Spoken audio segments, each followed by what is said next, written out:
Selamat sore, perkenalkan nama saya Susana Afi, NIM 2001080093, kelas 4C, mata kuliah Teori Ekonomi Makro. Yang pertama saya akan menjelaskan tentang teori konsumsi dan investasi. Konsumsi dan investasi merupakan dua kegiatan yang penting dan saling berkaitan. Konsumsi pada saat ini dapat dikatakan sebagai investasi untuk konsumsi pada masa yang akan mendatang.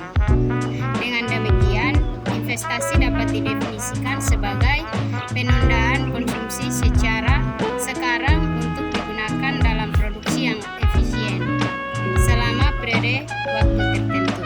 Yang pertama, pengertian konsumsi.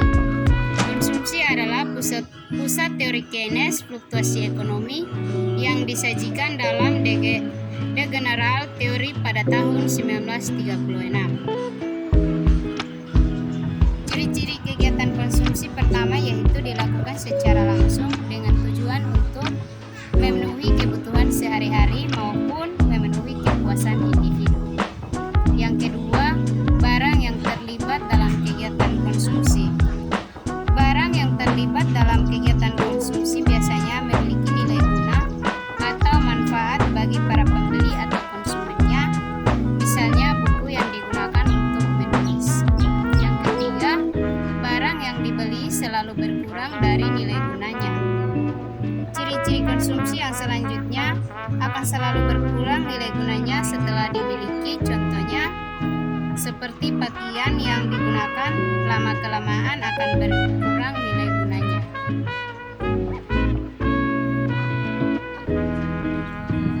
Fungsi kegiatan konsumsi.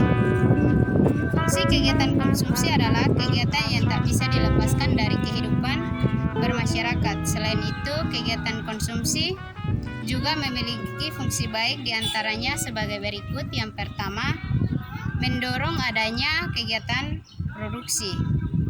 Fungsi utama kegiatan konsumsi adalah dapat mendorong yang daya adanya aktivitas produksi. Dengan adanya permintaan dari konsumen, maka kegiatan produksi bisa berjalan dengan lancar.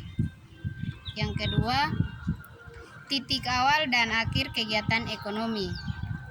Kegiatan konsumsi berfungsi untuk menjadi titik awal dan akhir dari kegiatan ekonomi. Misalnya, Sobat OCBC ingin membeli sebuah laptop dan terjadi transaksi ekonomi setelah barang dimiliki, maka kegiatan ekonomi akan berhenti di titik tersebut. Yang ketiga, membantu penyesuaian rumusan UMR pekerja. Fungsi lainnya dari kegiatan konsumsi adalah untuk membantu penyesuaian rumusan UMR pekerja. Dengan begitu, hal tersebut dapat membantu memperkirakan taraf pajak serta rasio anggaran belanja negara. Yang keempat, menentukan kebutuhan secara fisik dan jasmani. Dalam kehidupan, pastinya manusia ingin memenuhi kebutuhannya secara optimal. Salah satu fungsi dari kegiatan konsumsi adalah untuk mengisi kebutuhan secara jasmani, rohani, dan fisik. Contohnya, membeli makanan dan menonton film favorit. Yang kelima, mengurangi nilai guna suatu barang dan jasa secara bertahap dan sekaligus. Dengan adanya kegiatan konsumsi, hal ini berfungsi untuk mengurangi nilai guna suatu barang dan jasa, baik itu secara bertahap maupun sekaligusnya.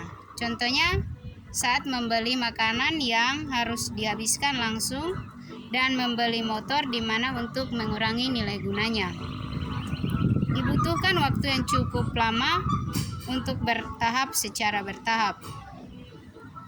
Manfaat dan tujuan kegiatan konsumsi.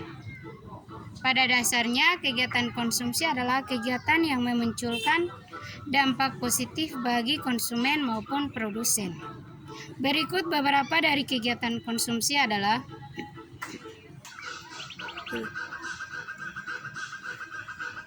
yang pertama, bisa memenuhi kebutuhan konsumen sehingga dapat mempertahankan hidup.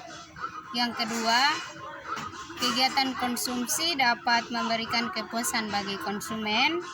Yang ketiga, memunculkan rasa bahagia bagi konsumen. Yang keempat, perilaku konsumen bisa membuat perekonomian menjadi lebih maju. Yang kelima, pemenuhan kebutuhan jasmani dan rohani secara optimal. Yang keenam, menghabiskan nilai guna suatu barang yang tidak bisa bertahan lama. Yang ketujuh, memanfaatkan nilai guna suatu barang secara bertahap. Yang kedelapan, mendapatkan penghargaan, harga diri, dan juga apresiasi. Contoh kegiatan konsumsi adalah kegiatan yang bisa dilakukan oleh siapapun, mulai dari sektor rumah tangga, perusahaan, hingga ke pemerintahan. Ada banyak contoh kegiatan konsumsi di kehidupan sehari-hari, contohnya kegiatan konsumsi dari sektor rumah tangga. Misalnya, seorang anak membutuhkan buku untuk menulis, ibu membutuhkan alat dapur untuk memasak, dan ayah membutuhkan koran untuk membaca berita. Selain itu, contoh kegiatan konsumsi sektor perusahaan, misalnya sebuah perusahaan yang membutuhkan beberapa bahan baku untuk industri atau pegawainya. Contoh lain, pembelian mesin di sebuah perusahaan juga dibilang kegiatan konsumsi. Sebagai contoh dari kegiatan konsumsi sektor pemerintahan sendiri, yaitu membangun rumah untuk DPR dengan bunga rendah dan ditujukan bagi para pegawai. Selain itu, membeli peralatan proyek pun termasuk kegiatan konsumsi. 1. Hipotesis pendapatan. Absolut. Hipotesis ini menentukan konsumsi dengan tingkat pendapatan absolut, sehingga hubungan antara pendapatan dan konsumsi merupakan fungsi konsumsi jangka pendek. Oleh karena itu, kurvanya selalu memotong sumbu vertikal. Berdasarkan pengalaman konsumsi jangka pendek bergeser ke atas sepanjang waktu sehingga menghasilkan fungsi jangka pendek.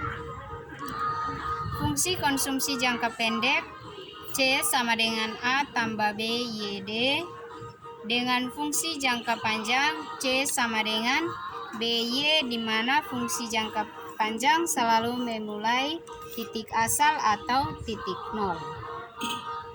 Kurva jangka pendek yang linier APC semakin kecil apabila pendapatan naik dan MPC-nya konstan. Kurva yang melalui titik nol yaitu kurva konsumsi jangka panjang, lerengnya lebih tajam atau lebih tegak daripada lereng konsumsi jangka pendek. MPC dan APC, fungsi konsumsi 450, O, Y, 01, A, DAB, C sama dengan BY sama dengan C. A tambah B, YD, C, Y12, jangka panjang selalu sama besar dan konstan. Misalnya pada pendapatan nasional setinggi 0Y, maka APC sama dengan AY0 per 0Y0. Pergeseran fungsi konsumsi dari jangka pendek ke jangka panjang banyak dipengaruhi oleh beberapa faktor. Yang pertama, adanya imigrasi. Yang kedua, adanya barang produksi. Yang ketiga, adanya peningkatan dan kesejahteraan suatu bangsa. Yang kedua, hipotesis pendapatan relatif konsumsi merupakan fungsi dari pendapatan saat ini relatif dalam perbandingan dengan pendapatan tertinggi yang pernah dicapai sebelumnya. Konsumsi tetangga sekitarnya juga akan mempengaruhi tingkat konsumsi seseorang. Akibatnya, apabila tingkat pendapatan individu bertambah, maka konsumsi akan meningkat secara proporsional terhadap peningkatan pendapatan tersebut. Sedangkan apabila pendapatan turun, Konsumsi tidak akan turun secara proporsional mengikuti konsumsi jangka panjang, melainkan mengikuti fungsi jangka pendek.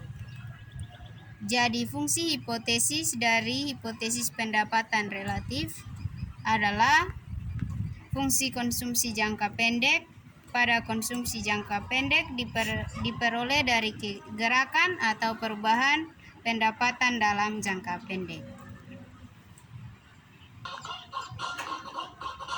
Jadi apabila pendapatan seseorang turun, maka orang itu tidak akan menurunkan konsumsinya secara drastis, tetapi berusaha selalu mempertahankan tingkat konsumsi yang lama sehingga turunnya tidak langsung dari C0 ke C1 tetapi C0 ke C1 yang ditujukan oleh kurva konsumsi jangka pendek. Pada jangka panjang, akhirnya tingkat konsumsi kembali ke C1, jadi mula-mula pindah dari C0 C1 baru kemudian C1. Apabila pendapatannya turun lagi ke Y1 ke Y2, akan ada kurva jangka pendek lagi, dan konsumsi turun dari C1 ke C2. Mengikuti kurva konsumsi jangka pendek itu, baru kemudian ke C2 yang terletak pada fungsi konsumsi jangka panjang.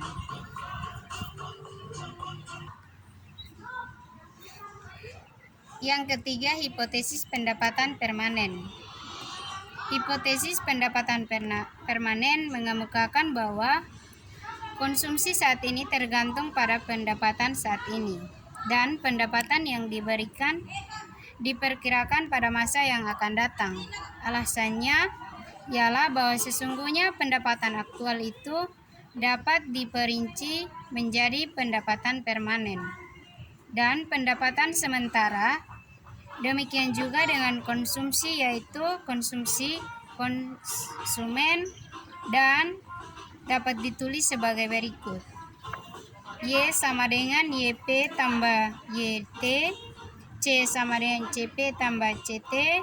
Keterangan Y sama dengan pendapatan aktual, YP yaitu pendapatan permanen, YT sama dengan pendapatan sementara, C sama dengan konsumsi aktual, CP sama dengan konsumsi permanen, CT sama dengan konsumsi sementara. Pendapatan permanen adalah pendapatan rumah tangga yang dapat dikonsumsikan jika tingkat kekayaan tetap. Pendapatan ini merupakan suatu rata-rata tertimbang daripada pendapatan saat ini. Dan pendapatan sementara merupakan pendapatan yang sudah diperkirakan, yang nilainya dapat positif atau negatif. Jadi apabila pendapatan seseorang turun, maka orang itu tidak akan menurunkan konsumsinya secara drastis, tetapi berusaha selalu mempertahankan tingkat konsumsi yang lama sehingga turunnya tidak langsung dari C0 ke C1 tetapi C0 ke C1 yang ditujukan oleh kurva konsumsi jangka pendek. Pada jangka panjang, akhirnya tingkat konsumsi kembali ke C1, jadi mula-mula pindah dari C0 C1 baru kemudian C1.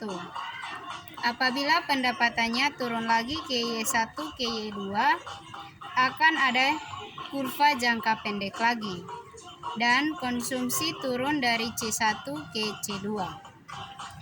Mengikuti kurva konsumsi jangka pendek itu, baru kemudian ke C2 yang terletak pada fungsi konsumsi jangka panjang.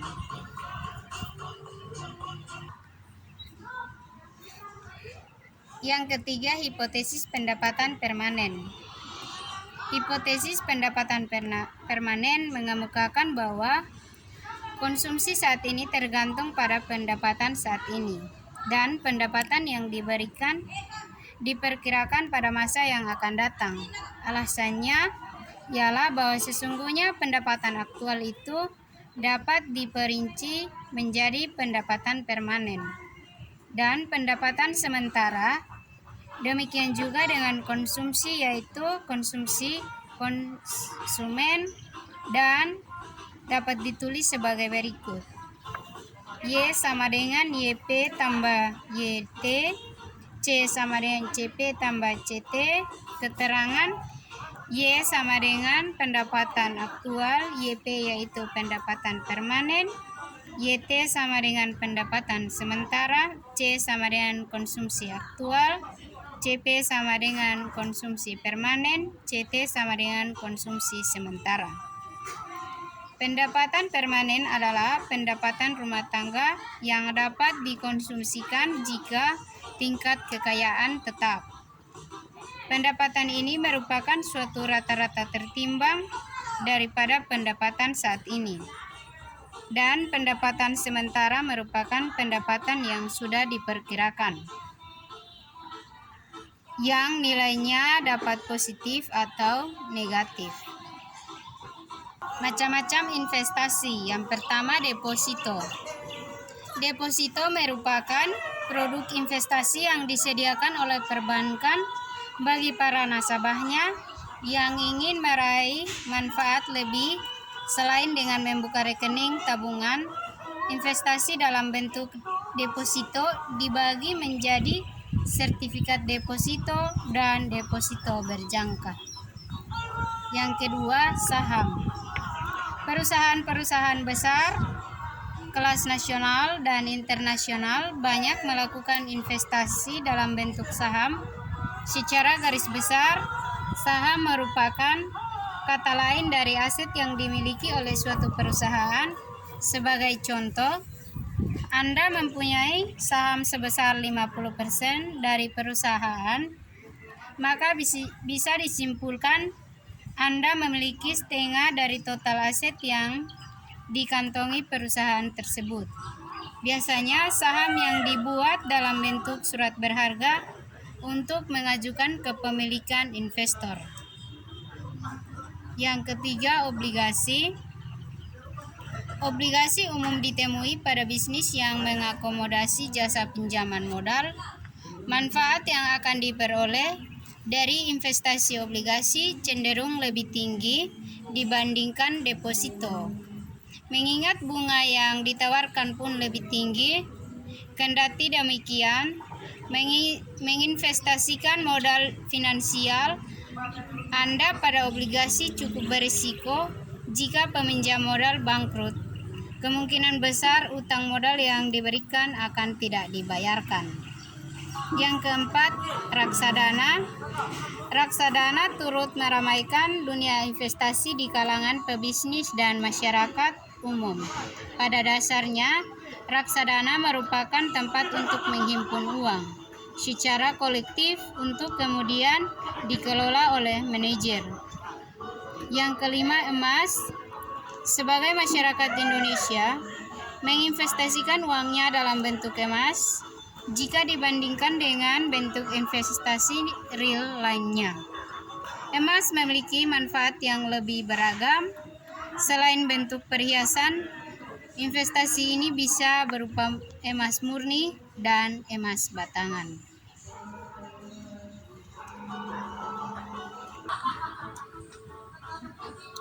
Sekian pemaparan materi dari saya terkait teori konsumsi dan investasi. Atas perhatiannya diucapkan terima kasih.